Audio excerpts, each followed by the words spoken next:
Yes, a very good evening to you tuned into UBC TV. We thank you so much for watching and welcome to this week's edition of One-on-One with Michael Jordan Lukomwa. Yes, we discuss variety, and this evening we are moving in the education industry. There is a giant there that is celebrating 30 years of existence, and in the 30 years, definitely it has impacted on so many lives, and according to their history, at different levels, right from kindergarten, the people they started with, secondary, primary, and now she is a whole university celebrating 30 years, giving education services in this beautiful country, the Pearl of Africa, Uganda. That is none other than Nkumba University. If you have driven along Entebbe Road, where the traffic lights, the first traffic lights when you're coming from Kampala, on your left, that's where the university is. And we're going to talk to them about their journey from the day one up to 30 years and what kind of future they see ahead of them in the next 30 years or even more. Thank you for joining in. My guest is none other than the Vice Chancellor, that is Professor Jude Thaddeus Lubega, and we're going to be talking to him about mainly Nkumba University and the milestone of 30 years that they're going to celebrate just this very week. Professor, you're most welcome to the show. Thank you so much. Thank you for allowing us mount a studio in your office and giving us time to talk to you. Thank you and welcome. What do these 30 years mean to you as Nkumba University? Let's start from there. 30 years of Nkumba means quite a lot for the university. This is a university that started in 1951, so many years back, as a kindergarten, started by 4 people within the community as a community school, yes, to support their children to be able to have an education. After they had gone out of kindergarten, these people felt the students needed to go somewhere else. After the kindergarten. So they decided to transform this kindergarten into a primary school, but still continuing to give the kindergarten what? Sessions too. So they changed it into a primary school. It went on until they got to a level where the children were supposed to now to graduate into senior one, secondary education. Yes, into a secondary school. These community members who were very, very forward thinking, very visionary, they decided, let's transform into a secondary school. And that's where they gave birth to a secondary school, which transformed into a college of commerce. Yes. So when they had the College of Commerce, which did so well, it impacted so much on so many public servants in the country. Many of them, if you ask them, they have a certificate from the Nkumba College of Commerce. And during that time, that's when government came out and said, it was after Makerere, then Uganda Matters. There was already a university that had been given license by the constitution, that's IIU. And then they requested Nkumba University also to transform into a university. They transformed into a university, and happily in 2007, they actually were offered a charter. So as a university, Nkumba opened officially in 1994. Then yes, the charter came in 2007. Yes. Okay. Congratulations. Thank you. On all those milestones. Thank you. So, what do you boast of as Nkumba University? Let's now look at 1994 to date. Yeah. What are those things that you look at and say, yes, we are Nkumba University? We are proud that Nkumba has impacted on the human resource of this country so much that you have so many people in very key positions out there as alumni of Nkumba. Okay.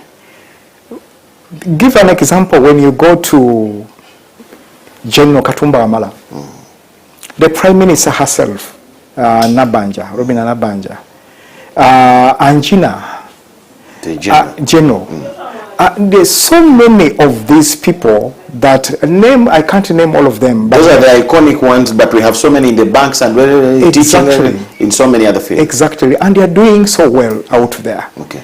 So this, to us, is something that we are very, very proud of, that we have alumni that are really carrying the torch of Nkumba out there, and they are doing so well. Okay.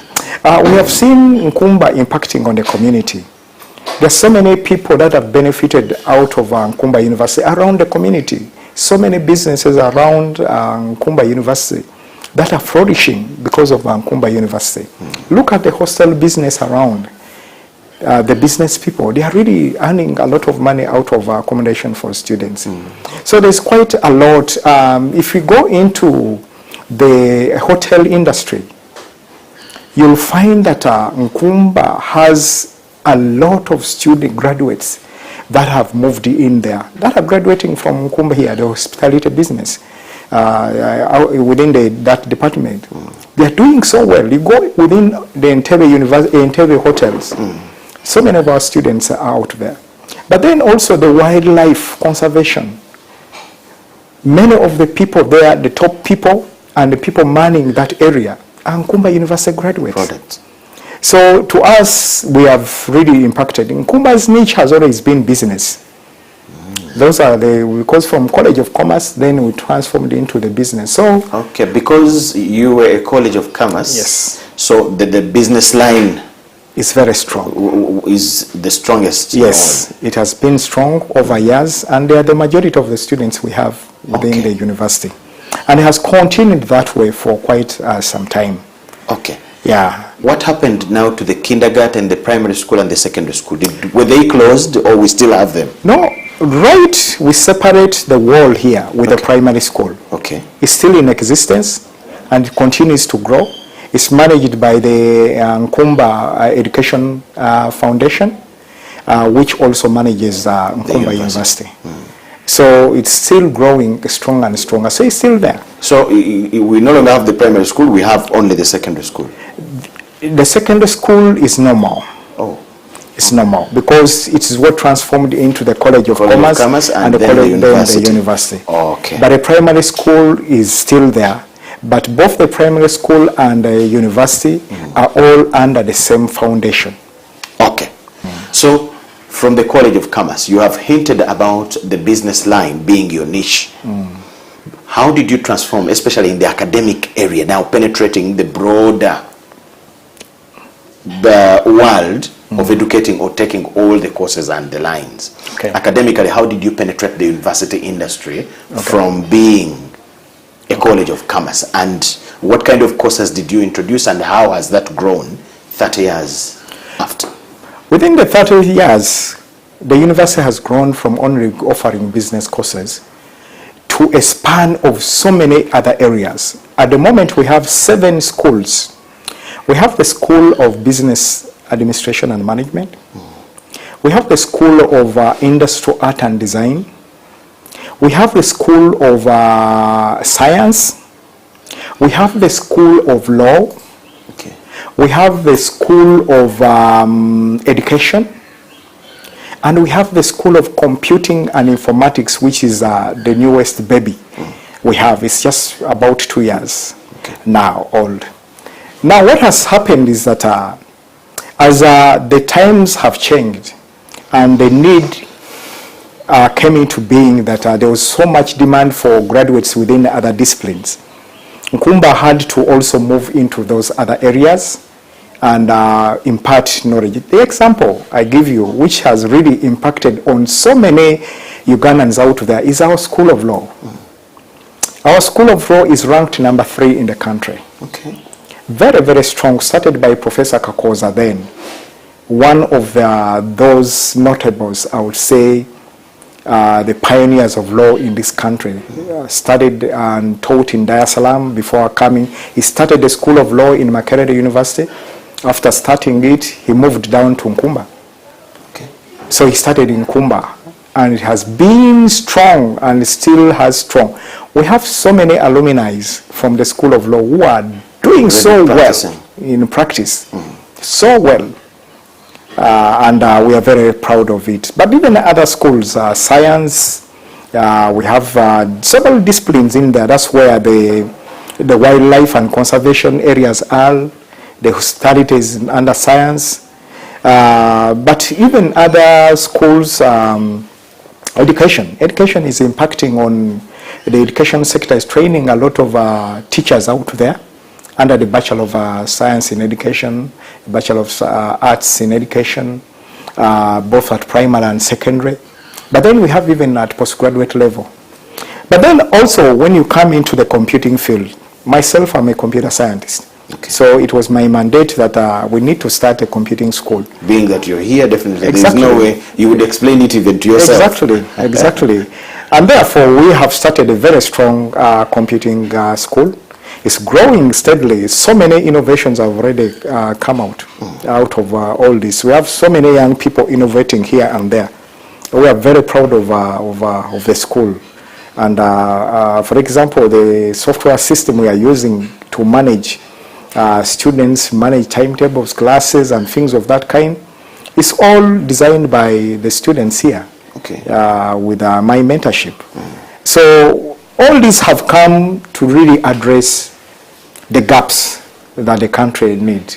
So currently, you say you're still building on the journey. Yes. Let me talk about it. You're still building on the way. Yes. So you have mentioned over 10 schools for different, seven schools for the different disciplines. Yes. The world is talking about science and innovation. Yes, you say in the ICT area, you have tried to go that direction. How about in these other areas? You remember during COVID-19, let me not fear to say it, people that never went to school were laughing at us. You people that have degrees, how are you helping us? You are ever in the universities, how are you helping us? We can't even find drugs. And they were putting universities and those of us that went to school on the spot to explain how we can't have a solution. How are you coming up with these kind of questions that asking for practicability in the university education system as Nkumba? I must say that the time has come for universities to wake up, I must say. And they're already doing so. They realize that when they were faced with COVID, they needed to innovate. I must tell you, we're one of the universities in the country that did not stop. We never closed. We just went in a different mode. That's why we were able even to graduate out students during that time. Even during the lockdown? Yes. Fortunately enough that by that time I had come on board and I knew what can be done. I've trained abroad, I know what happens there, and there was no reason why we shouldn't continue doing. We went virtual. We had our learning management system, we went into developing content, digital content, and the students came on board. Okay. There were challenges, yes, data and things of that kind, but students continued to learn virtually, and we moved on, and we are happy that we survived. Other institutions have never survived from that era up to today, but we survived and moved on. But then, there's still another paradigm shift that has happened. Which one is that? And that is the emergence of serious artificial intelligence impacting on our educational systems. This is real, very real. And the time has come for us as academic institutions to start training students that are going to go out there in the industry that is already using AI to be able to fit into that industry. And therefore their training has to change so that they can be able to work with the AI during their training, so that once they're out there, they can ably integrate with AI, because you don't simply wake up and start engaging AI. Briefly, some people are discouraging the use of AI, that it doesn't allow somebody to bring out the inner capabilities in them. What is your view? My view, they just don't know what they are talking about. Because with AI, what you give it, what you prompt it to do, is what it gives you. Where does that leave me, who asks AI to do whatever I would do? Now, let's take an example. You've gone out there into the field. You've collected huge tons of data, digital data. You've taken 2 weeks to do that. and it's going to take you another 2 weeks to analyze the data. You know how to analyze it, you know the techniques you're supposed to use, and so on and so forth. But it's going to take you 2 weeks. Okay. This is where the potential of AI comes in. That I can come in and prompt AI to support me in doing the data analysis based on the prompts I want it to do. I would want you to go telling AI, I would want you to go ahead, use log linear analysis to find me interrelationship between these variables I have within my set of data. You would have done this alone yourself. It takes you a full day, 2 days, 3 days to get a result. But you want it fast. AI has the capability of getting you a result in less than 2 minutes of what you would have got in 5 days. Okay. Where is the problem? We are just improving the efficiency and the quality of result that comes out. Plus timeliness. Timeliness.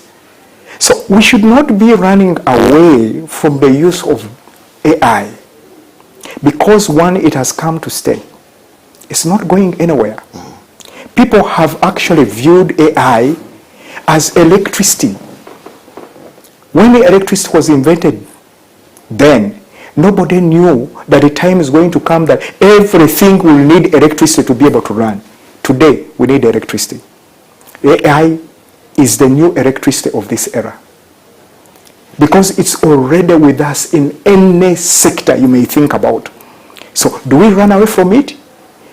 We come to it, understand it, and see how to manage and work with it. Just embrace it. Embrace it. It has challenges. We need to work around the challenges. People are saying students are plagiarizing here and there. One, can you sensitize them? Do they know what plagiarism is? So Nkumba gets the charter in 2007, and you have carried on different disciplines and education, giving education services to the different people in this country. Yes. How challenging has been the journey 30 years down the road? Yes, indeed, some challenges. Before 2004, Nkumba was growing steadily fast, very fast. Had so many students, and all what was happening I was reading. 2004, Nkumba was faced with one of the worst strikes that they have ever had.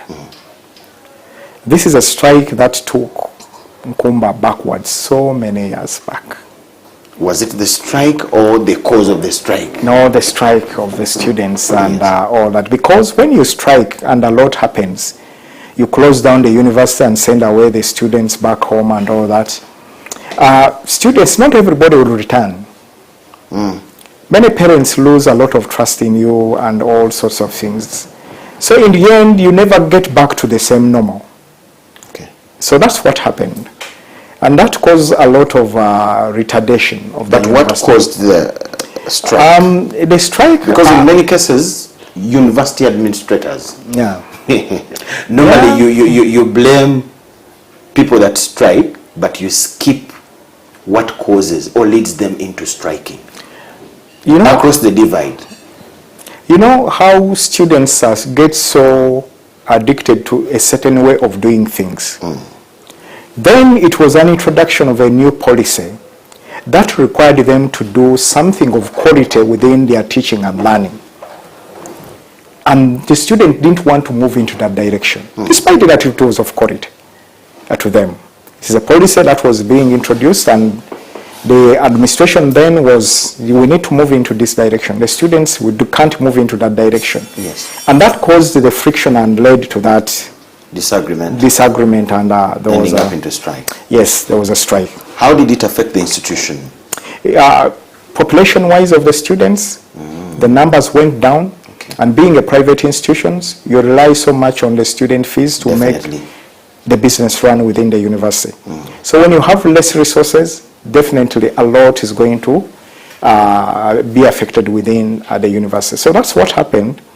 And you got so many students coming, very few students coming after 2004. The brand was affected. rebuilding the brand again has not been something very easy. How far now? I must say, we have a very strong brand now. Okay. I'm proud of it. We have taken it from far. You see, even this is the first time in the history of Nkumba that this year we are the champions of the University Football League. Oh. The first time it has happened in Nkumba University. How unique is a student, a product of Nkumba University, at different levels? What difference is there amongst them, your products? One of the things we've been able to build within our students is a character. That is very, very, very important. What measures do you take to ensure that? We do quite a lot, the practicality of what they do, how they present themselves. There's things that we look at. How you present yourself to your employer as an employee, and the ability for you to go out there and start something. It takes a lot of character to say, I'm not going to get employed, but I'm going to go dive in there and start and then get somewhere. So many students of ours are entrepreneurs. They're employing other students that are coming out of from here. But they are Nkumba University students. When you look at the top people in the army, I would say, in the police, the character they get from here has pushed them to be some of the top within the forces. It's the character they get. What is imparted within here is something that we really believe in. Okay. Ethical, some of the ethical values coming right within the training. We are taking a breath. There were times when the neighborhood in Entebbe complained about the ways of your students. How is it currently? When I came on board in 2020, one of my targets was how do I improve the brand of Nkumba University? Yes. And the brand starts within your community where you are. We started a very strong community engagement program. And that's the one that has pushed us. Okay. Just only within a semester, one semester, this semester alone, the programs we have undertaken within the community are massive. We have offered free health care using our School of Science where they have the nursing school. We have given legal clinics within Entebbe here from the School of Law. We have brought school deans from all the schools of Katabi Town Council, the deans, and imparted them on leadership and management skills under the educational program. We have gone to the markets under the School of Business, provided free training on entrepreneurship, financial literacy to all these people within the markets. We've gone ahead and ganged up the borders and tried to show them the use of gadgets they have in ICTs to support them in their daily work. If I've been called ABCD, how do you find the place? Go to Google Maps and get where you want to go under the School of Science, Computing and Informatics. So each school, every semester, has the mandate Give to something back to the community. A community for free. Thank you so much, Professor Lubega. He is the Vice Chancellor Nkumba University. Like I said at the beginning, they are celebrating 30 years of giving education services to Ugandans. So we have a duty to check them, how good or bad have they given us, and this is what we are doing. We're going to discuss more about their time of existence in the next part. Please keep it with us.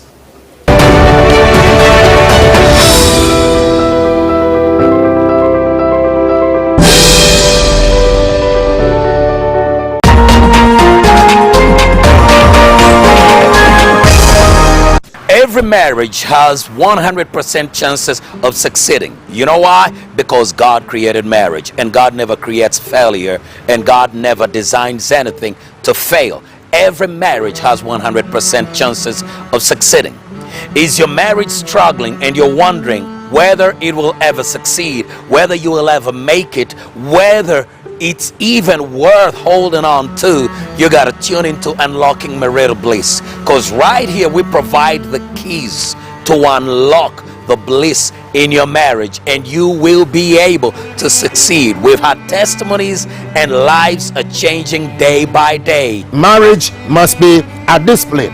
It must not be handled like a casual thing. As women, when we have the outward expression, even our form of respect is tied to the outward things that you do.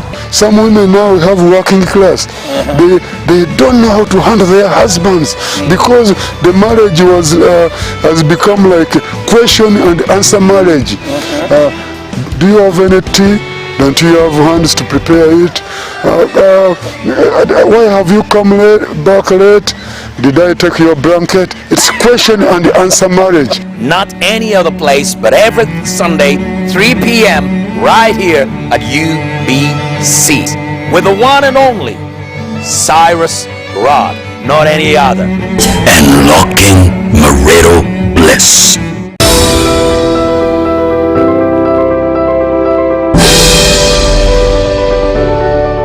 UBC One-on-One, we still hold a discussion with the Vice Chancellor Nkumba University. Professor, welcome back from the break. Thank you. So, all this you have done, but we hear Nkumba is one of the most expensive universities in Uganda. How true or false is that? It's false. Really? Yes. What are the rates of Nkumba University currently? It depends. If I wanted to come in for a diploma, a certificate, or a degree? It depends. You'll get a bachelor's degree between 1 million to 1.4 per semester. Okay. Per semester. And you'll get a postgraduate degree close to 2 million and 2.2. Yes, that tells you that we are actually lower than many of the universities out there. Okay.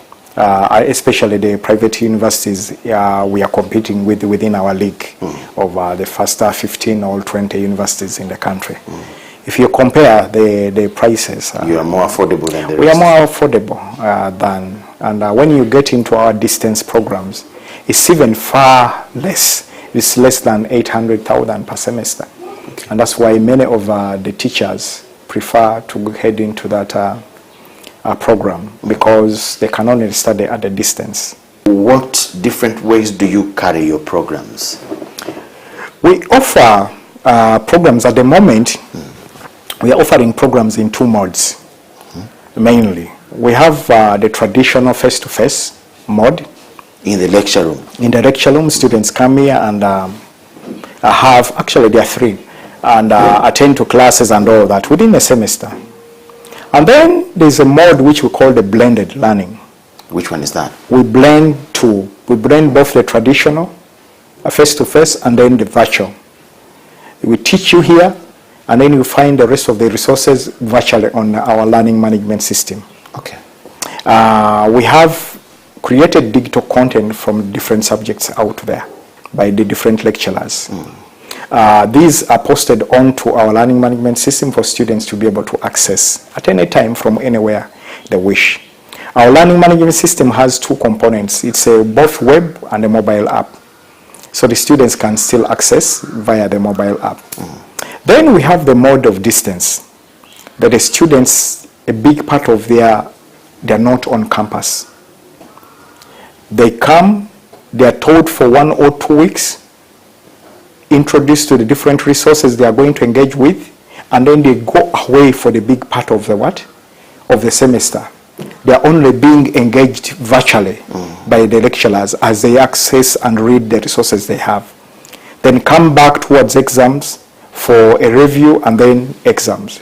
That's sort of a distance. They have all the resources they are supposed to interface with. Okay. And that's why you see it's much less cheaper than the normal program, because the interface with the lecturer is very minimal.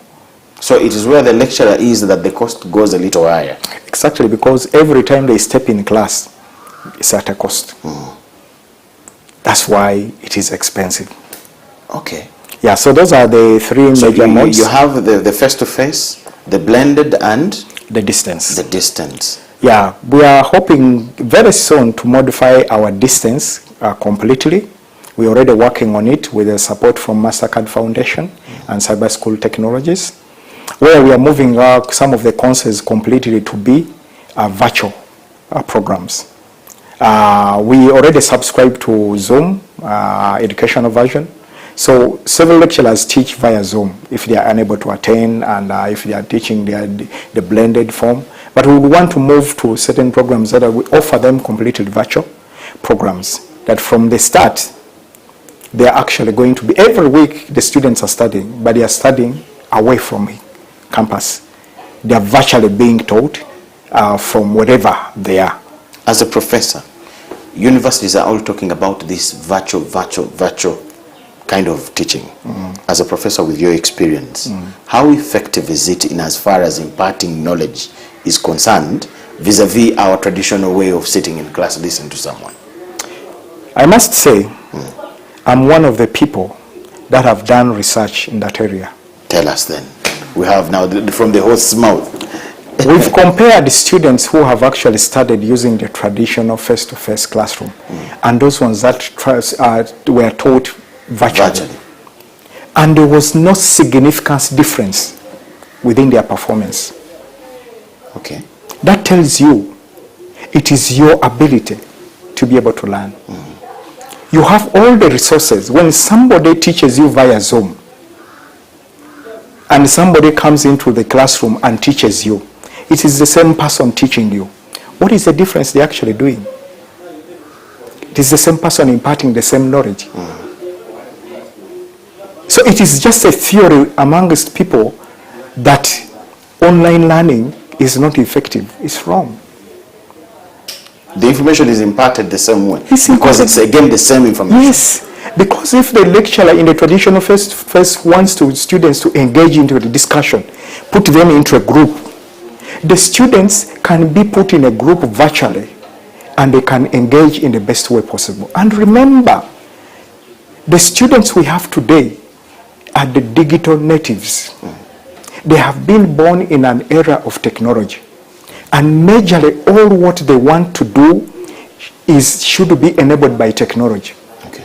So interfacing them with the traditional way of doing things, the way we used to do them, does not work for them. That's why you find the majority of them are on social media. They want to learn socializing together. We've done experiments and you put a same discussion in a learning management system and you put the same discussion on WhatsApp. And you find the WhatsApp gets so much engagement and discussion happening, discussing the same topic. And you find 1 or 2, 3 people in the learning management system. Okay. The question is why? These students want to learn socially. That is their error. And therefore we need to go and look for them wherever they are, and enable them to learn. So it is very effective. Nobody should lie to you that learning electronically is not effective. Whether it is science, whether it is arts, it's very effective. We have people learning medicine when they are in Uganda and the person teaching them is in India. True. And they learn surgeries. We are using already what we call the augmented reality, where somebody gets into a virtual room and learns surgical using virtual means, and they learn where to cut and all sorts of things, and without really, or else if it was wrong, simulations were wrong, which are electronic, would be having so many defects with pilots. Where do you have planes being flied around that people are learning to train to man the Boeing 707 and things of that kind? Many of them are learning from simulators, which are digital equipment, electronically, and they fly us from here and wherever. That's just one example, which signifies that it's just a typical, say, people are talking about. It's just a stereotype. Yes. Maybe because it's just at the introductory stage, and with time we'll get to cope and get used to it and embrace it. The only problem is with it that we are dragging our feet so much, as Africa, as Uganda, because the rest of the world has moved far ahead. And this is why now we are seeing universities from India, USA, Europe are bringing their universities closer to us and delivering in the best way possible, using all those simulations and all that.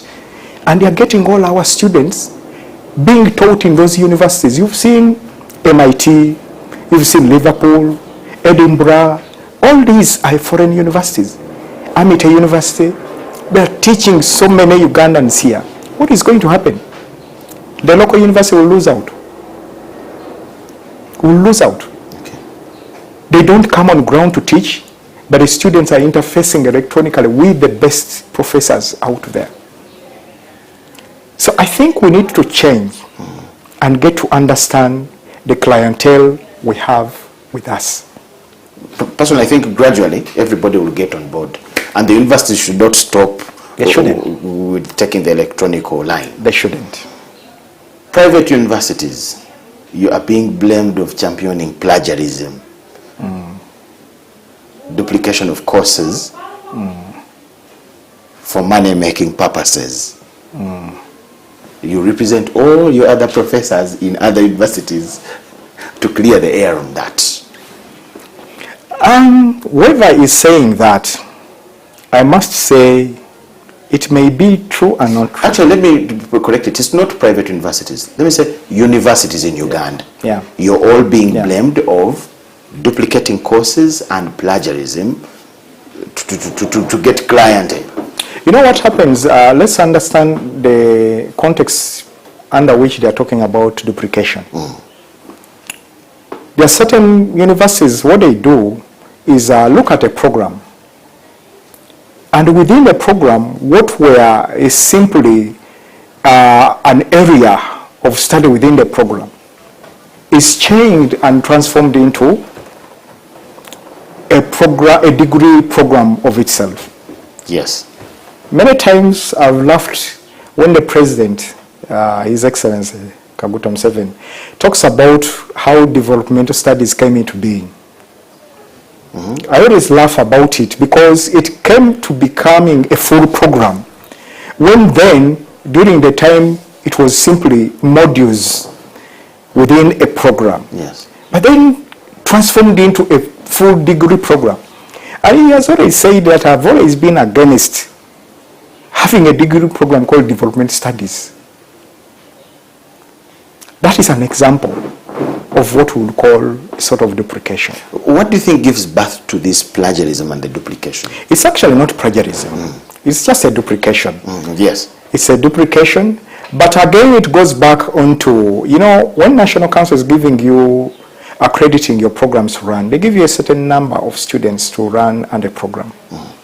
Some of the universities find that, okay, I've achieved this number, but I still need more clientele. What should I do? I create a new program and then call it, and then you have more students. Other people go ahead and see a certain program running very well in another university. So they get to think it will also do the same. Run also here. So it's closer to whatever they are running, decides to change it a bit, give it another name, but it's almost what is in the other one is in this one. Almost 50%, 60% is in this one. So that's where the duplication comes in. And what we have done as Nkumba University, we have reviewed a lot of our program in the last 2 years. We've done a lot of getting rid of what we don't want, updating our programs, and making sure we don't have this so-called duplication. What is the basis for what you keep and what you drop? Is it on the market or what you can handle as Nkumba? There are so many things that lead you to doing that. One is what you get from the industry. The industry, what do they want? So before you review a program, you need to seek out into the industry. What are the current trends within the industry? That impacts on the review. And then two, the clientele. You may have a program, but it doesn't have students completely. That tells you that probably the program is not appreciated within the industry. So you need to get rid of it and come up with something differently. And then also a review comes in with the resources. If it's a practical program you are going to run and you don't have resources, then you can develop it in such a way that you can either collaborate with other people where they have resources and you move the students to. The example, we are running with Malmaid and we are having programs under food science. And they have very good labs under food science.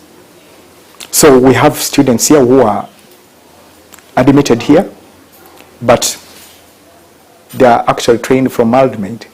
Okay. Because of the labs they have. So we have developed that program to be a collaborative program. The library is here, they can have an access, they have the university ID and all that. They're free to be here, but majorly the practicals are happening at Malmaid. So all these impact on the way you develop your programs. Okay. There are quite even other things that impact on the program, even the capacity you have in terms of the teachers. I've seen a branch of Nkumba around Kampala campus. Kampala campus, that Yes. is after the Rubiri. Yes. I even have an OG that works there. Yes. In the library. She heads the library. Yes. Nakali Matedi. Yes, I know her. Do you have other branches? At the moment we don't. We have only one other campus. We have two campuses. Entebbe campus and Kampala campus. Okay. However, we have liaison offices. Liaison offices are offices where we receive applications from of students who are on a distance. Okay.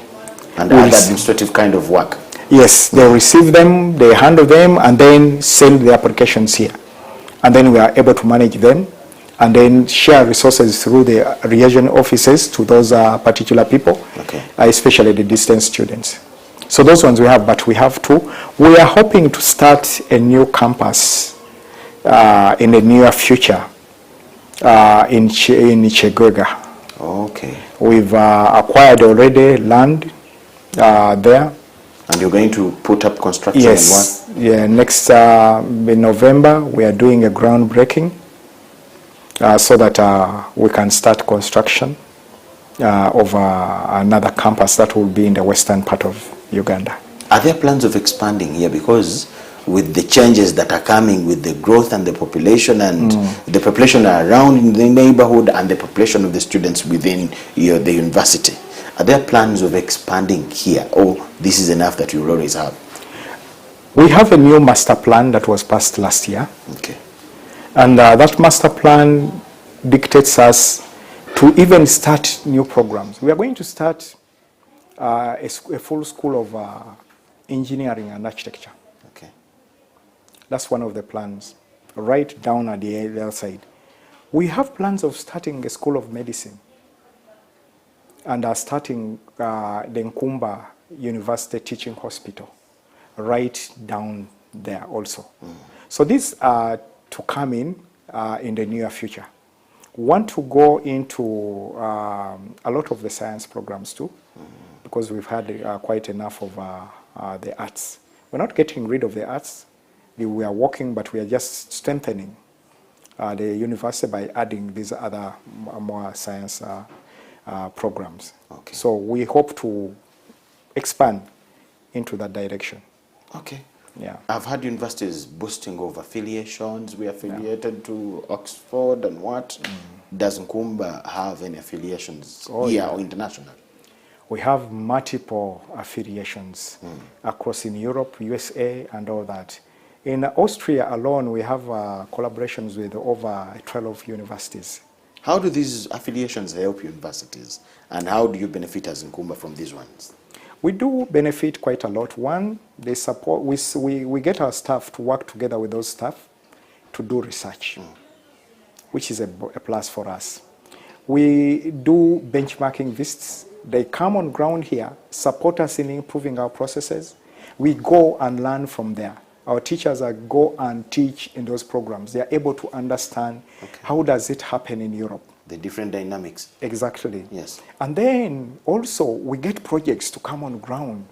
We do projects with them which are funded, for example, by the European Union. And we do them in the country here in the different fields. These are really supporting. And then we get people sent here for some time to work with the university and teach students. At the moment, when you see we have 4 already international students for a full semester here. That's under collaboration we are having with those universities. And also we send students abroad and they stay there a full semester to really, as a part of the collaboration, student exchange. Okay. And even the staff exchange. So we publish with them. The collaboration I want to give you, which is very recent, which is coming up here, is a collaboration with Rotary. Rotary is starting the first Rotary Water, Hygiene and Sanitation Institute in Nkumba University. It's the first one in Africa, and it's the second one in the world. So that sort of collaboration is not something simple to take for granted. You don't take it for granted. We are going to be able to empower skills within Uganda, within Africa, people to be able to manage water issues. What would be your comment, just in a comment about the university industry now in Uganda? The university industry has really broadened. It has increased. What used to be then, when Nkumba University, 30 years when it was established, it was the third private university to be established in the country, third. So, but now you so find... there was only Makerere, IU Uganda Matters? That's all. Okay. That's all. So you find that so many have come up. So that means the competition becomes stiff. One, that you are competing for the same clientele. And so hence good work. Exactly. So how you are able to do your business is what brings your students to you. People think that there is a problem with the mushrooming of universities. What is your view? It's not a problem, because if you go to other countries, I just want to give you an example. When you go to Congo, the number of universities they have in Congo, there are many more than all the other universities combined in the rest of the other East African countries. If you add all the universities in Kenya, Tanzania, Uganda, South Sudan, Rwanda, Burundi, and now Somalia, add all of them. We can't get the number Congo has. Which is in Congo. So what's the quality of university education in Congo? Unfortunately, I can't tell because I've not worked there. But you see, they may have a big number. But it's not only having a big number. Okay, let's take an example. So does the mushrooming have nothing to do with the quality in the negative? It can have, especially when there is no quality check by the regulator. Because when you have a regulator who actually goes out there and makes sure that you are doing what you're supposed to do, I think it's no problem having, because you're trying to take services closer to the citizens. You go to these developed countries, UK, each town has its own university. Or each town you'll find more than 2-3 universities in there. So it's not a problem having so many universities. It is having the universities being able to deliver quality to their mandate. Thank you so much, what is important. Professor Lubega. So 30 years, how are we celebrating? What should we expect? Are we coming to dance? What is there for the celebration? Our celebrations actually started a long time ago. We have been celebrating for the last 4-5 months. So many activities have been taking place. And part of them are these community engagements I've actually told you about. That we have been really strengthening our relationship with the community. Because even the start has a connection with the community. Exactly. Yes. So that has already happened. We are having several talks that are coming in. We have on the commencement lecture, we shall be launching several buildings, naming them after founders of this. We launched a new digital space as part of the celebrations that has already happened. And we continue, even we shall have a marathon for alumni to take this, which is geared to supporting in the starting of an endowment fund for the university. So they're all spread along. Graduation will be a bit of a climax of a lot that happens, which is happening on the 26th of October. Okay. But thereafter, we shall go up to the end of the year with several other activities as we celebrate 30 years. So what would be your message to the Nkumba community all over the world, whoever has ever worked here, studied here, no matter when, and those who are studying here, what would be your message to them as we wrap up celebrating the 30 years? Thank you for that, and this is my message to the Nkumba University stakeholders out there. It could be students, it could be alumni, employees, former employees, and so on and so forth. Nkumba has come a long way.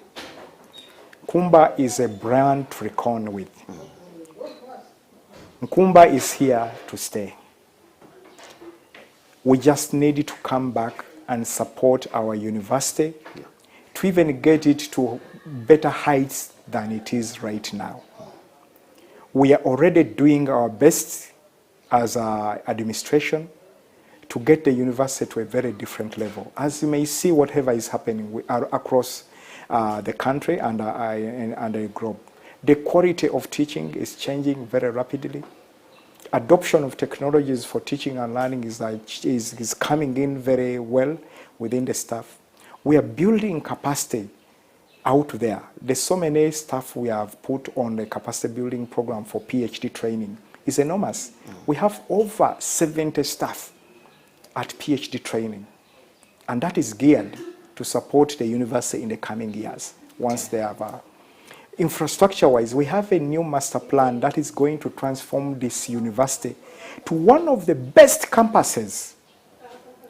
If I showed you the master plan, which is going to be launched again next week on a billboard out there, it's one of the best campuses.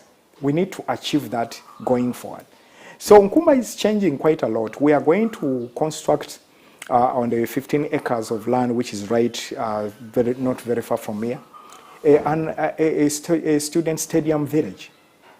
In the middle, having sports facilities. Around it, we are having accommodation for the students. The master plans of all that are already clear and done. Okay. We are just waiting to go into an understanding on a build, operate, and transfer partnership with the NF funder out there, and we have it sorted. So I want to assure them out there that Nkumba is going to grow stronger and stronger than it has ever been before. Okay. We just need more support from the stakeholders, and then we are able to achieve our dream. Thank you so much. Thank you. His name is Professor Jude Thaddeus Lubega. He is the 5th Vice Chancellor of Nkumba University. We congratulate them upon making 30 years of existence and the impact they have come up with or made on thousands and thousands of Ugandans that have passed through their gates and have achieved the different levels of education. My name is Michael Jordan Lukomwa with Davis Kamukam and the whole team. We wish you the best of the night. Bye-bye.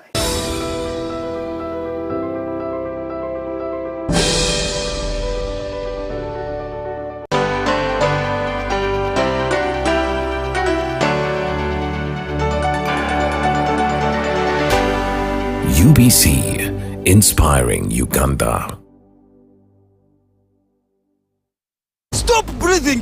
To be a winner, you must breathe only when necessary. Breathing is for losers. What is that? Did I give you permission to sweat?